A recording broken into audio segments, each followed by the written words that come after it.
하나님의 말씀 봉독해 올리겠습니다. 오늘 우리에게 주시는 하나님의 말씀은 요한복음 7장 1절부터 10절입니다. 제가 봉독해 올리겠습니다.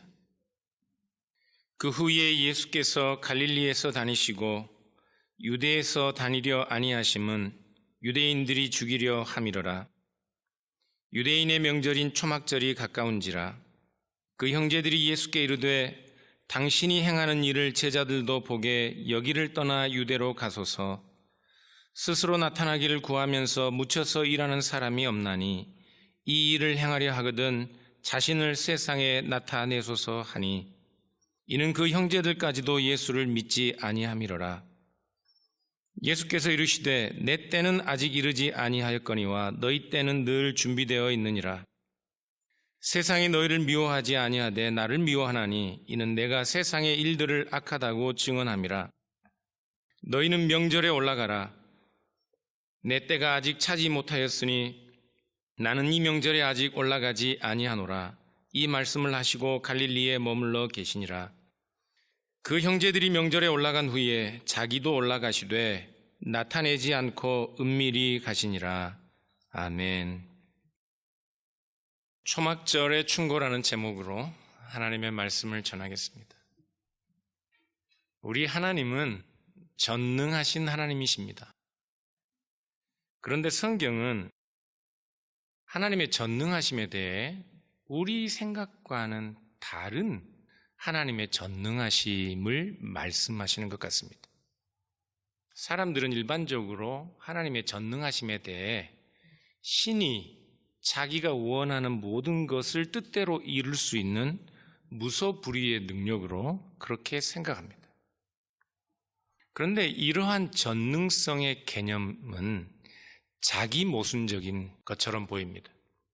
왜냐하면 만일에 신이 선하시고 전능하시다면 세상에 악은 존재할 수 없기 때문입니다. 신의 전능성에 관하여 우리가 가지고 있는 개념대로라면 세상에 악은 존재할 수가 없습니다. 만일에 악이 존재한다면 신은 전능하지 않거나 참으로 선하지 않은 분이 될 것입니다. 그런데 실제로는 이 세상에 악이 존재하고 있습니다. 그렇다면 과연 하나님이 선하지 않거나 전능하지 않는 것일까요? 이런 이유들 때문에 독일 보쿰대학의 조직신학 교수였던 크리스찬 링크는 하나님의 전능성에 대하여 기독교인들이 오해하고 있는 일반적인 내용들을 지적한 적이 있습니다. 그는 전능하신 하나님이라는 의미가 구약 성경의 엘 샤다이를 헬라어로 판토크라토르라고 번역하면서 이 엘 샤다이가 담고 있는 전능하신 하나님의 그 의미가 와전되었다고 그렇게 설명합니다. 구약 성경에 엘 샤다이, 우리가 전능하신 하나님으로 번역하는 단어가 48번 나오는데 제일 많이 나오는 것이 욥기이고 그 다음에 창세기에 많이 나옵니다. 성경에서 이 이름을 사용할 때는 문맥을 살펴보면 역사를 주관하시는 하나님, 자기의 언약을 성실하게 성취하시는 하나님이라는 의미를 내포하고 있습니다. 그런데 이 히브리어를 헬라어로 판토크라토르라고 번역하면서 모든 것을 자기 뜻대로 행할 수 있는 무소불위의 능력이라는 개념만 남아있게 된 것입니다. 링크에 의하면 성경이 말씀하는 전능하신 하나님은 그분의 자유 속에서 계속해서 하나님으로 계시면서도 동시에 욥과 더불어 고난의 길을 기꺼이 함께 가시는 하나님을 설명하는 개념이라고 말씀합니다. 이것이 기독교가 말하는, 성경이 말하는 하나님의 전능성에 관한 것입니다. 하나님의 전능성이란 하나님께서 우리의 모든 소원을 도깨비 방망이처럼 이루시는 측량할 수 없는 힘을 가리키는 것이 아닙니다. 성경이 계시하는 하나님의 전능하심, 하나님의 전능성은 하나님이 우리를 사랑하셔서 극기하는 자기 아들을 버리시는 능력입니다. 하나님이신 그리스도가 오히려 자기를 비워 종의 형체를 가지시고 사람의 형상으로 이 땅에 오신 능력, 우리를 위해 고난받으시고 하나님이 죽으실 수 있는 그 전능성을 포기하는 능력이에요. 물론 이 전능성에는 하나님께서 뜻하시는 바를 이루시는 하나님의 권세와 능력을 의미하는 부분도 있습니다. 그런데 이 부분만 강조되고 성경이 진정 우리에게 우리의 고난 가운데 찾아오셔서 그 전능하신 능력을 가지신 하나님께서 그 무소불위의 능력을 행사하시는 것이 아니라 우리의 고난을 함께 짊어지시고 고난당하신 하나님으로 계시는 그 전능성은 우리가 간과하고 있다는 것입니다. 빌립보서 2장 6절을 보면 그리스도에 대하여 이렇게 설명합니다. 그는 근본 하나님의 본체이시나 하나님과 동등됨을 취할 것으로 여기지 아니하셨다. 이 말씀은 전에 한번 제가 설명한 적이 있는데 우리가 많이 오해하고 있는 부분입니다. 이 말씀은 그리스도는 근본 하나님의 본체이셨습니다. 그리스도는 하나님과 동등한 분이시기 때문에 그분은 무엇을 자기를 위하여 움켜쥘 필요가 없는 분이셨습니다. 그래서 그리스도는 하나님이셨기 때문에 오히려 자기를 비워 종의 형체를 가져 사람의 모양으로 이 땅에 오신 것입니다. 그리스도께서는 하나님이셨기 때문에 자기를 비우셨던 것입니다. 이 하나님의 전능성은 그렇기 때문에 하나님의 본체, 하나님의 본성, 하나님의 사랑으로부터 나오는 것입니다. 그것은 마치 삶 위께서 서로 자기를 비우고 내어줌으로써 상호 내주를 통해 삶 위가 한 신성으로 충만해지시는 것처럼 하나님의 전능하심이란 하나님이시기 때문에 온전한 사랑의 터 안에서 그 사랑으로 인해 자기를 비우시는 것, 그것이 성경이 우리에게 소개하는 하나님의 전능성에 관한 신비입니다. 하나님의 전능한 능력이란 이 세상을 사랑하사 자기 아들을 내어주신 그 하나님의 십자가에서 확실하게 발견할 수 있습니다.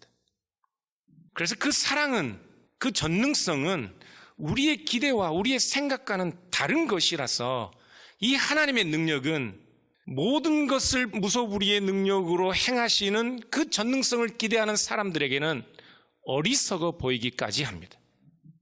그래서 바울은 고린도전서 1장 18절에서 십자가의 도가 멸망하는 자들에게는 미련한 것이요 구원을 받는 우리에게는 하나님의 능력이라고 그렇게 말씀하는 것입니다. 지난 주일 설교에 루터의 십자가 신학에 관하여 잠깐 언급했습니다. 영광의 신학이란, 중세 로마 카톨릭의 스콜라 신학, 영광의 신학이란 하나님의 보이지 않는 불가시성, 하나님의 전능성에 우리가 이 창조 세계를 묵상하고 연구해서 도달할 수 있다는 가능성을 전제하는 신학입니다. 루터 역시나 하나님께서 이 세상을 통해서 자신을 계시하시고 이 세상을 통해 하나님이 말씀하신다는 것을 부정하지 않습니다. 그러나 루터는 로마서 1장 22절의 말씀처럼 오히려 우리가 스스로 지혜 있는 자가 되어서 어리석게 되어 하나님의 형상을 썩어질 것으로 바꾸는 것처럼 영광의 신학을 추구하는 자들은 하나님을 아는 일에 있어서 무용한 결과에 도달하게 된다고 그렇게 설명하였습니다. 하나님의 전능하심, 하나님의 능력, 하나님의 본성은 그리스도의 고난과 십자가 속에 계시되고 있기 때문에 루터는 오직 우리가 그리스도의 고난과 십자가를 통해서만 참된 하나님을 만날 수 있다고 십자가의 신학을 주장한 것입니다. 그런데 우리는 이런 하나님을 믿으면서요, 자기를 내어주시고 제한하심으로써 참된 하나됨을 이루시는 삼위일체 하나님을 믿으면서, 그리고 본인이 하나님이시기 때문에 오히려 자기를 비워 종의 형상을 입고 사람이 되어 이 땅으로 오신 예수 그리스도를 믿으면서 우리가 세상의 머리가 되고자 합니다. 자기 영광을 구하는 것이 아니라 자기를 버리고 비우신 그리스도를 믿으면서 우리는 오히려 자기 영광을 취하고 자기 자랑을 구하는 그런 삶을 추구하고 있다고요. 오늘 요한복음 7장 처음에 등장하는 예수님의 형제들도 예수님에게 그런 능력을 구하고 있습니다. 예수님에게 그런 능력으로 예수님이 세상에 드러날 것을 충고하고 있습니다. 그들은 자기 영광을 구하는 자신들의 종교를 유대 메시아니즘에 투영하여 마치 자신들이 지혜로운 자들이나 된 것처럼 예수님께 세상에 드러나도록 그렇게 충고하고 있습니다. 오늘 보면 7장 3절부터 5절까지 한번 같이 읽겠습니다. 같이 읽겠습니다. 시작. 그 형제들이 예수께 이르되 당신이 행하는 일을 제자들도 보게 여기를 떠나 유대로 가소서. 스스로 나타나기를 구하면서 묻혀서 일하는 사람이 없나니 이 일을 행하려 하거든 자신을 세상에 나타내소서 하니 이는 그 형제들까지도 예수를 믿지 아니함이로라. 아멘. 마태복음 13장 55절, 56절을 보면 예수님에게 형제들이 있었습니다. 예수님의 형제들은 야고보, 요셉, 시몬, 유다 네 형제가 있었고 2명 이상의 누이들이 있었습니다. 그들은 예수님의 비범한 능력을 이미 알고 있었습니다. 그들은 오병이어의 기적을 함께 보았습니다. 예수님을 따르는 수많은 제자들을 보았습니다. 그래서 그들은 자신들의 형제인 예수가 공개적으로 영광스럽게 하나님의 지도자로 나타날 것을 기대하였습니다. 그들은 예수님이 세상의 임금처럼 능력과 권세를 가진 자로 세상에 나타나기를 기대하였습니다. 그것이 그들의 종교였습니다. 예수님께서는 요한복음 6장에서 이미 거듭거듭 말씀하셨습니다. 썩을 양식을 위하여 일하지 말고 영생하도록 있는 양식을 위하여 하라. 그러나 예수님의 형제들마저도 예수님의 말씀을 받기 어려워 예수님을 떠난 제자들처럼 먹고 배부른 떡을 제공할 육의 종교를 예수님께 구하고 있습니다. 그래서 요한복음 7장 5절은 이는 그 형제들까지도 예수를 믿지 아니함이로라 설명을 덧붙이고 있는 것입니다. 하나님의 전능하심을 믿는다고 하나님을 믿는 것 아닙니다. 하나님의 전능하심을 믿는다고 예수님을 믿는 것 아닙니다. 형제들의 충고요, 자기 능력으로 자기의 영광과 권세를 드러내도록 예수님을 도전한 그 충고는 예수님께서 그 공생의 맨 처음부터 대면하게 된 사탄의 유혹과 같은 종류의 것이었습니다. 마태복음 4장을 보면 사탄이 광야에서 예수님을 유혹합니다. 재미있게도 사탄의 처음 유혹은 돌덩이가 떡덩이가 되게 하는 그런 유혹이었습니다. 내가 만일 하나님의 아들이거든 명하여 이 돌들로 떡덩이가 되게 하라. 사탄의 시험은 예수님의 신분을 의심했기 때문에 예수님이 하나님의 아들인지 아닌지를 증명하라는 시험이 아니었습니다.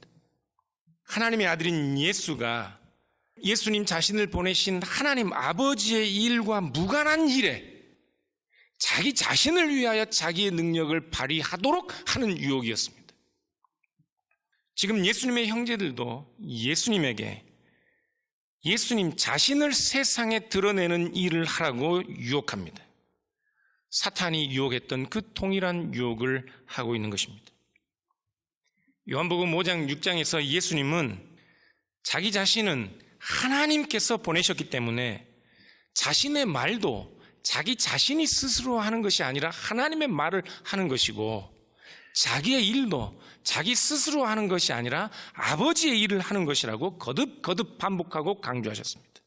5장 23절을 보면 예수님은 그래서 아들을 공경하는 것이 곧 아버지를 공경하는 것이라고 말씀하시고, 5장 30절에서는 내가 아무것도 스스로 할 수 없노라, 듣는 대로 심판하노니 나는 나의 뜻대로 하려 하지 않고 나를 보내신 이의 뜻대로 하려 한다 말씀하셨습니다. 6장 38절에서도 내가 하늘에서 내려온 것은 내 뜻을 행하려 함이 아니요 나를 보내신 이의 뜻을 행하려 함이라, 그렇게 말씀하셨습니다. 그런데 사탄은 예수님을 예루살렘 성전 꼭대기에 세우고 뛰어내려 보라, 너의 능력을 보자 시험하는 것입니다. 하나님의 일을 하는 예수님에게 자신의 능력을 자기 스스로를 위하여 자기를 드러내는 일로 사용하도록 유혹하고 있는 것입니다. 예수님의 형제들도 예수님에게 초막절에 예루살렘으로 가서 온 세상에서 예루살렘으로 몰려드는 사람들 앞에서 5,000명을 먹이셨던 그 능력을 발휘하여 자기 자신을 드러내라고 충고하고 있는 것입니다. 그리스도는 세상을 살리기 위한 생명의 양식으로 하나님께서 내어주신 하나님의 아들이시며 그 하나님 아버지의 일을 행하시는 분이십니다. 그러나 형제들은 예수님을 세상의 어느 힘을 가진 능력자들처럼 스스로를 나타내기를 원하는 자 정도로밖에 믿지 않고 있습니다. 그래서 예수님은 형제들에게 이렇게 말씀하십니다. 6절부터 8절입니다. 같이 읽겠습니다. 시작. 예수께서 이르시되 내 때는 아직 이르지 아니하였거니와 너희 때는 늘 준비되어 있느니라. 세상이 너희를 미워하지 아니하되 나를 미워하나니 이는 내가 세상의 일들을 악하다고 증언함이라. 너희는 명절에 올라가라. 내 때가 아직 차지 못하였으니 나는 이 명절에 아직 올라가지 아니하노라. 그 형제들이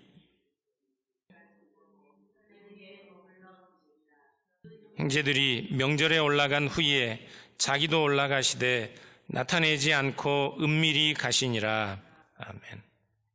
예수님은 자신의 때가 아직 이르지 않으셨다고 말씀합니다. 왜냐하면 예수님의 때는 형제들, 제자들이 기대하는 그런 때가 아니라 십자가를 지시고 죽음을 당하시는 때이기 때문에 그렇습니다. 주님은 십자가를 지시기 위해 이 땅에 오셨습니다. 그것이 그리스도 자신이 해야 할 일인 것은 그것이 자기를 보내신 아버지께서 이 세상을 살리기 위해 정하신 유일한 구원의 방법이었기 때문에 그렇습니다.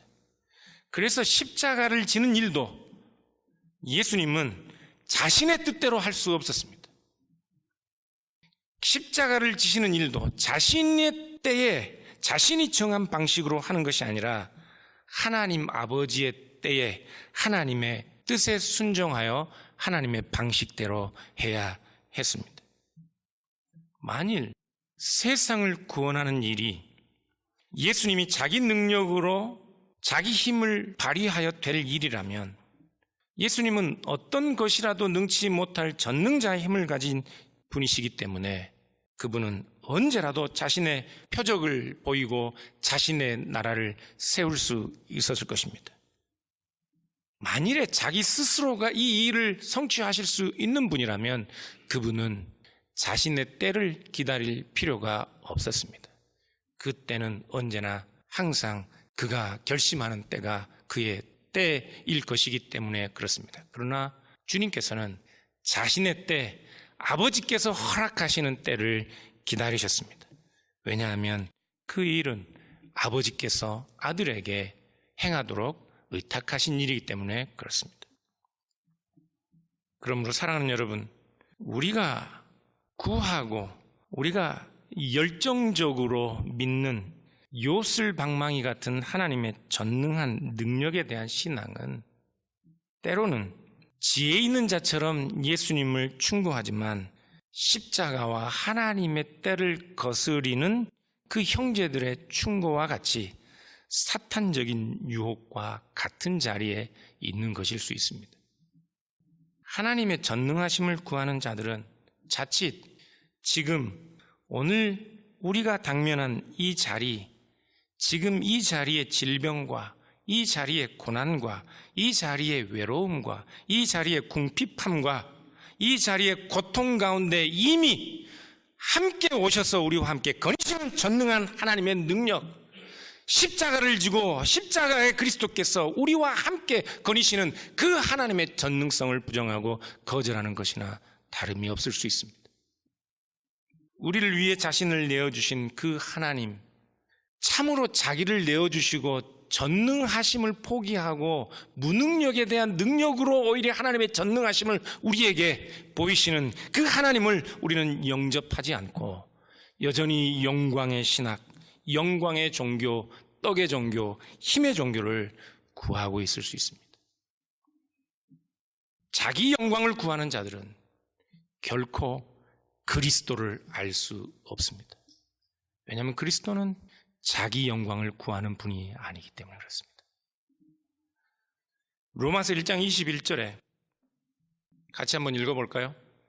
하나님을 알되 하나님을 영화롭게도 아니하며 감사하지도 아니하고 오히려 그 생각이 허망하여지며 미련한 마음이 어두워졌나니 스스로 지혜 있다 하나 어리석게 되어 썩어지지 아니하는 하나님의 영광을 썩어질 사람과 짐승과 기어다니는 동물 모양의 우상으로 바꾸었느니라. 마틴 루터가 십자가 안에서 하나님을 만나지 못한 영광의 신학은 자기 지혜와 욕심으로 어떻게 하나님의 형상을 우상화하는지 경고했던 것처럼 오늘 우리도 하나님의 전능하심을 구하며 자기를 위한 신학, 자기 성공과 번영과 자기 자랑과 자기 증명을 위한 하나님의 전능한 능력에 도취되어 산다면 우리는 마치 지혜 있는 자처럼 그러나 우준하게 되어 하나님과 그리스도를 우상의 모양으로 바꾸고 있는 것이나 다름이 없습니다. 오늘날 교회에서 은사주의가 흥행하여 우리 교회는 너희 교회보다 낫고 이 은사를 가진 나는 너희들보다 더 신령하고 그렇게 자기 주장을 하고 만몬주의, 성공신화, 물질주의 이 모든 것들이 복을 주시는 전능하신 하나님에 대한 열렬한 신앙처럼 기복주의로 둔갑하고 있는 이 시대. 사랑하는 여러분, 기독교가 예수님의 형제들이 구했던 것처럼 힘의 종교, 능력의 종교, 자기를 과시하고 자기 능력을 세상에 드러내는 그런 종교로 이해되고 탈바꿈되고 있는 것입니다. 그러나 예수님은 요한복음 5장 43절, 44절에서 이미 엄중하게 경고하셨습니다. 나는 내 아버지의 이름으로 왔음에 너희가 영접하지 아니하나 만일 다른 사람이 자기 이름으로 오면 영접하리라. 자기 영광을 구하는 자가 오면 영접할 것이다. 너희가 서로 영광을 취하고 유일하신 하나님께로부터는 영광은 구하지 아니하니 어찌 나를 믿을 수 있겠느냐. 자기 영광을 구하는 자들은 하나님의 영광을 구하지 않습니다. 그래서 하나님의 뜻도 하나님의 정하신 때도 기다리지 않습니다. 그래서 예수님께서는 형제들에게 나의 때는 아직 다가오지 않았지만 너희 때는 늘 준비되어 있다고 말씀하셨던 것입니다. 여기에는 형제들을 향한 예수님의 중요한 의미심장한 도전이 숨어 있습니다. 세상이 너희를 미워하지 아니하되 나를 미워한다는 예수님의 말씀은 예수님의 형제들이 지금 세상에 속해 있다는 것을 말씀하시는 것입니다. 요한복음 15장 19절을 보면 너희가 세상에 속하였으므로 세상이 자기의 것을 사랑할 것이나 너희는 세상에 속한 자가 아니요 도리어 내가 너희를 세상에서 택하였기 때문에 세상이 너희를 미워하느니라 말씀하셨습니다. 그러나 세상이 예수님의 형제들을 미워하지 않는다면 그들은 세상의 소유이기 때문에 그렇습니다. 너희들의 때는 늘 준비되어 있다는 이 엄중한 예수님의 말씀은 그들이 세상에 속해 있기 때문에 늘 그들의 때가, 그들이 원하는 일을 행하는 그들의 때가 늘 준비되어 있고, 그래서 예수님은 그들이 세상에 속한 자가 아니라 그들 앞에 직면하고 있는 예수 그리스도의 영생의 말씀을 보도록 선택의 기로에 그들을 세우시는 예수님의 말씀이었습니다. 사랑하는 여러분, 우리 주님은 무소불위의 능력을 가지신 하나님이셨습니다. 그럼에도 불구하고 그 능력을 자신을 드러내는 방식으로 자기 자신을 위하여 사용하신 분이 아니십니다. 그래서 주님은 세상으로부터 미움을 받으셨습니다. 요한복음 7장 처음부터 유대인들이 예수님을 죽이려 한다는 말씀을 하고 있습니다. 그리고 요한복음 8장 59절 이 초막절 사건의 마지막을 보면 사람들이 예수님을 돌로 치려 합니다. 요한복음 7장 8장이 전체가 죽음으로 예수님을 위협하는 초막절 상황들을 연출하고 있습니다. 왜요? 예수님께서 자기 영광을 구하는 분이 아니셨기 때문에 그렇습니다. 예수님께서 자기 힘으로 세상에 자기 자신을 드러내려 하셨다면 세상은 그리스도를 죽이려 하는 것이 아니라 오히려 세상의 임금으로 삼으려 하였을 것입니다. 자기 영광을 구하는 자들은 그리스도와 그리스도의 십자가를 즐거워하지 않습니다. 유대인들에게 중요한 세 개의 절기가 있습니다. 유월절을 포함한 무교절이 첫 번째이고, 처음 보리를 거두어 드리는 맥추절, 그리고 세 번째 절기가 한 해의 마지막에 모든 수확한 것들을 창고에 거두어 드리는 수장절입니다. 유대인 성인 남성들은 이 모든 절기 세 번의 절기에 예루살렘의 성전에 하나님을 보러 가야 했습니다. 레위기 23장 40절을 보면 이 세 절기 중에 오직 유일하게 즐거워하도록 기뻐하도록 명령한 절기가 있습니다. 그 절기가 바로 세 번째 절기인 수장절, 초막절입니다. 레위기 23장 40절을 보면 첫날에는 너희가 아름다운 나무 실과의 종려 가지와 무성한 가지와 신의 버들을 취하여 너희 하나님 여호와 앞에서 7일 동안 즐거워할지니라. 7일 동안 즐거워하도록 명령합니다. 왜냐하면 한 해 동안 수확한 모든 것을 창고에 거둬들인 때이기 때문에 모든 사람들이 부유하고 배부르고 풍족해서 즐거워할 수밖에 없습니다. 그런데 하나님은 이 수장절 기간 동안 초막을 지어서 그 작은 초막 안에 일주일 동안 지내라고 합니다.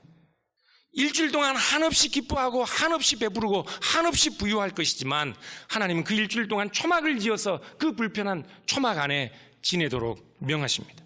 그래서 이 수장절을 초막절이라고도 합니다. 무슨 이유일까요? 왜 가장 즐겁고 배부른 그때 가장 불편한 초막 안에서 일주일을 지내게 하실까요?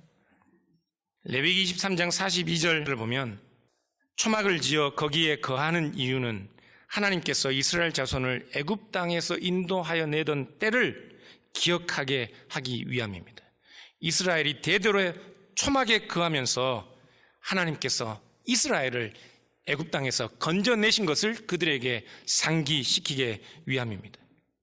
우리가 가장 즐겁고 가장 자랑스럽고 가장 부요한 시기에 가장 영광스러운 그때에 하나님은 우리로 하여금 십자가를 기억하게 하신다고요. 십자가를. 사랑하는 여러분, 이스라엘은 그 즐거운 수장절에 초막을 짓고 그 불편한 초막에 지내면서 그들의 부요함과 그들의 풍성한 것이 자신들의 힘과 능력에 의한 것이 아니라, 그래서 자기들이 자랑할 수 있는 것이 아니라 광야에서 자기 조상들을 먹이고 입히신 하나님의 도우심에 의한 것임을 그들은 대대로 기억해야 했습니다. 그래서 유대교가 자기 힘과 자기 자랑과 자기 영광을 구하는 종교가 아닌 것을 그들은 기억해야 했습니다. 그런데 바로 이 초막절에 예수님의 형제들은 하나님이 생명의 떡으로 보내신 그 그리스도에게 세상에서 자기 영광을 구하고 드러낼 자로 자기의 능력을 증명하라고 충고하고 있는 것입니다. 그러므로 사랑하는 여러분, 기억하십시오. 예수님의 형제들처럼 자기 스스로 드러나기를 바라고 자기 영광을 구하는 자들의 신앙과 신학은 기독교의 가치를 십자가와 적대적인 것으로 바꾸는 것임을 기억하십시오. 우리 주님께서는 자기 자신을 비우는 것을 하나님과 동등된 것으로 여기신 분이십니다. 자기를 비우는 것으로 종의 형상을 입는 것을 하나님의 마땅히 행할 일로 주님께서는 받아들이셨습니다. 우리는 십자가에서 자신의 살을 찢으시고 물과 피를 쏟으신 하나님의 아들을 믿는 자들입니다. 그런데 어찌 우리가 자기를 자랑하고 우리가 마땅히 영광을 취할 것을 당연한 것으로 여길 수 있겠습니까? 사랑하는 여러분, 우리 주님처럼 언제나 하나님의 일과 하나님의 때를 기다리고 소망하며 기꺼이 십자가를 지고 그 길을 가기를 즐거워하는 온누리 장로교회 모든 교우들 되시기를 주님의 이름으로 축원합니다. 기도하겠습니다.